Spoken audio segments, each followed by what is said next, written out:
Hello everyone, आज हम पढ़ेंगे कि डाइट प्लान्स कैसे बनाए जाते हैं। डिपेंडिंग अपॉन हमारे पास कंडीशन कौन सी है, हम उसके अकॉर्डिंग सबके लिए सेपरेट डाइट चार्ट्स बना सकते हैं। अब जैसे मैंने आपके सामने एक एग्जांपल दिया है, वो है डायरिया का। डायरिया वाले पेशेंट यानी कि जिसको लूज मोशंस लगे हैं, यहाँ पे मैंने जो केस स्टडी ली है उसमें एज प्रोवाइडेड है, यानी कि वो 40 ईयर्स का है और वेट उसका 75 kg एंड हाइट है 5 फीट 2 इंचेस। तो डिपेंडिंग अपॉन की सिचुएशन कैसी है उसके अकॉर्डिंग हम ये 5 स्टेप्स करेंगे। सबसे पहले स्टेप आता है पर्सनल इन्फॉर्मेशन का। इसमें हमें जो जो भी प्रोवाइडेड है, फॉर एग्जांपल हमारे पास यहाँ पे एज है, वेट है, हाइट है, बाकी चीज़ें हैं हम हाइपोथेटिकल लिख सकते हैं अगर केस स्टडी बनानी है हमें, नहीं तो अगर हमारे पास जैसा भी पेशेंट है उसकी पर्सनल इन्फॉर्मेशन लेके हम ये आगे प्रोसीड कर पाएंगे। तो यहाँ पे हमने पहले एज लिख लिया, फिर सेक्स। अब मेल है फीमेल है, या तो हाइपोथेटिकल या फिर जो हमारे पास पेशेंट है मेल है या फीमेल। BMI कैसे कैलकुलेट करेंगे, वो है हम पहले वेट लेंगे इन केजीज और उसको डिवाइड करेंगे हाइट इन मीटर्स उसका स्क्वायर करके, इससे हमारा BMI आ जाएगा। फिर हमारी डाइटरी हैबिट्स क्या होती हैं कि बंदा वेजिटेरियन है कि नॉन वेजिटेरियन।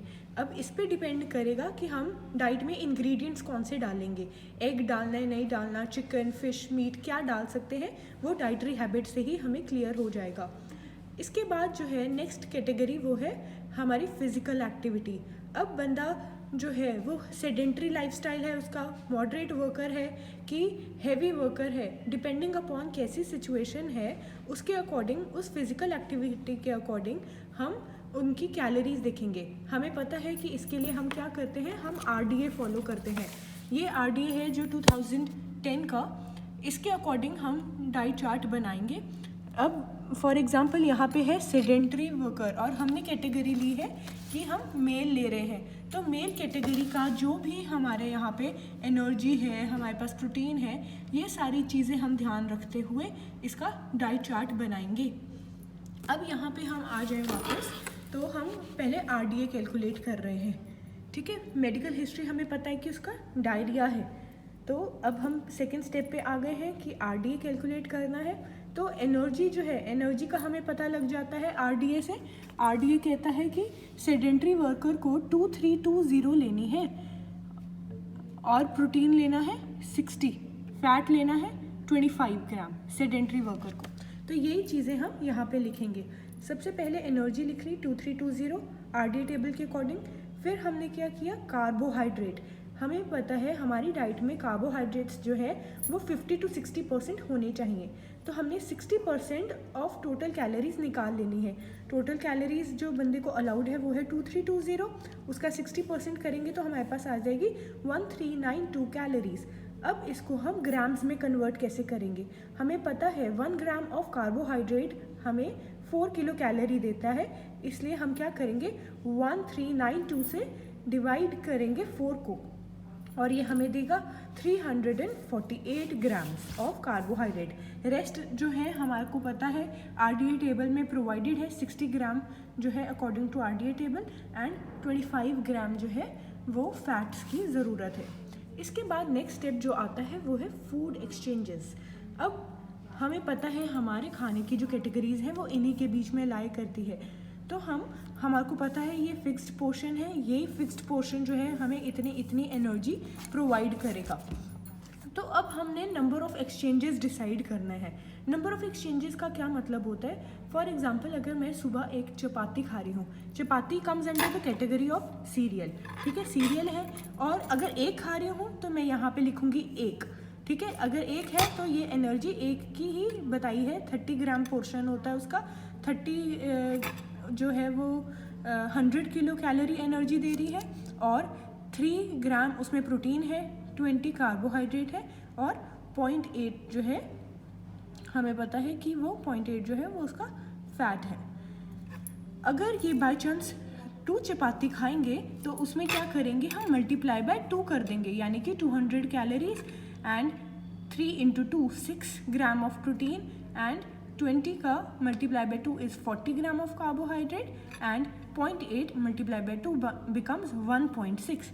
ऐसे ही हमने देखना है कि हम पूरे दिन में कितनी चपाती दे रहे हैं, तो ये अप्रॉक्सीमेटली 6 to 8 हो जाती है अगर कोई दिन में 6 से 8 चपाती या परांठा खाता है पूरे दिन भर। इसी तरह हम दाल की सर्विंग डिसाइड कर सकते हैं। अगर 1 लेंगे तो 1 ही कटोरी पूरे दिन भर दाल की खाई, तो ये कैटेगरीज ऐसे ही रहेंगी। अगर हम दिन में 2 बार ले रहे हैं तो इसको मल्टीप्लाई बाय 2 करके ये सारी चीज़ें जो है हम मल्टीप्लाई बाय 2 कर देंगे। ऐसे ही हमने ये सारी कैटेगरीज लिखनी है। अगर वो वेजिटेरियन है तो हम ये 2 चीज़ें जो हैं सब्ट्रैक्ट कर देंगे टेबल से, और बाकी जो चीज़ें हैं उसी का ही बनाएंगे और इन सब को कैलकुलेट कर लेंगे। टोटल जो निकलेगा वो हमारा इस तरह होना चाहिए जो हमारे आरडीए वाले टेबल के साथ, आरडीए वाली कैलकुलेशन के साथ मैच करे। लास्ट में हमारे पास अप्रॉक्सीमेट वैल्यूज़ इसी की ही आनी चाहिए। थर्ड, जब हमने फूड एक्सचेंज टेबल बना लिया, इसके बाद हम इनको डिस्ट्रीब्यूट करेंगे।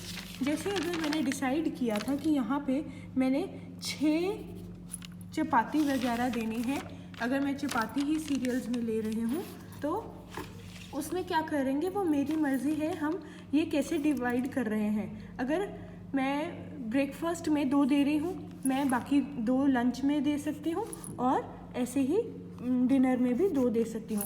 अगर मैंने यहाँ पे 8 डिसाइड करी हैं सपोजिंगली सीरियल्स, तो मैं सीरियल की कैटेगरी अर्ली मॉर्निंग में भी 1 दे सकती हूँ और मिड मॉर्निंग या पोस्ट डिनर में भी डिसाइड कर सकती हूँ। जो हमारे राइस वगैरह हैं वो सब भी इसी कैटेगरी में लाई करेंगे। ऐसे ही हम दाल की हमने देखेंगे यहाँ पे कितनी दी है।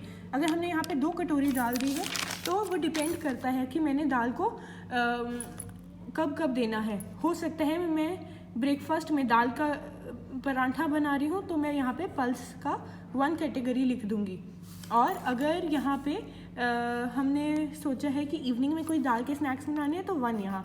और ये हमारी मर्ज़ी है कि 1 पूरी सर्विंग देनी है कि नहीं, वरना हम 0.5 भी दे सकते हैं, हम पर डिपेंड करती है ये बात। जब हम ये डिस्ट्रीब्यूट कर देंगे तो हमारे पास आसान हो जाएगा जो हमारा नेक्स्ट स्टेप है, यानी कि menu planning and detailed calculations. Menu plan हम पहले ही सोच लेंगे, इसलिए हम ये डिस्ट्रीब्यूशन कर पाएंगे कि हमने नाश्ते में क्या देना है क्या नहीं। तो इसी अकॉर्डिंग हम अर्ली मॉर्निंग उसकी कैटेगरीज, मिल्क और मिल्क वाली चीज़ें, पहले मेन्यू लिखेंगे एक साइड, उसमें क्या क्या डलेगा, इंग्रेडिएंट्स लिखेंगे। अब ये जो है ये उसका कैलोरिक प्रोफाइल हम कहाँ से देखेंगे, जो हमारे पास इंडियन वैल्यूज़, इंडियन फूड की जो बुक है, nutritive value of Indian foods, यहाँ से हम देख लेंगे। फॉर एग्जांपल मैंने देखना है कि चपाती हमें कितना देगी, ये सारा न्यूट्रिशनल प्रोफाइल। तो हम वीट ले लेंगे। वीट का फ्लावर हमें पता है, हमने होल यूज़ किया है कि रिफाइंड किया है, यहाँ से हमने देख लिया। अब यहीं से ही हम बाकी चीज़ें भी देख लेंगे। हमें पता है कि ऊपर से हमें पता है प्रोटीन कितना है 11, तो ये 100 ग्राम के अकॉर्डिंग दी हुई है। तो हमने अगर 30 ग्राम यूज़ करें तो इसको हम डिवाइड कर लेंगे अकॉर्डिंग टू 30 ग्राम्स। ऐसे ही हमारा फैट निकल जाएगा, जो जो चीज़ें हमें चाहिए। हम ज़्यादातर carbohydrate, protein, fat and energy ये कैलकुलेट करते हैं, और कैल्शियम और आयरन डिपेंड करता है कि किसकी डाइट बना रहे हैं। अगर उनमें कैल्शियम और आयरन को भी ध्यान में रखने की ज़रूरत है।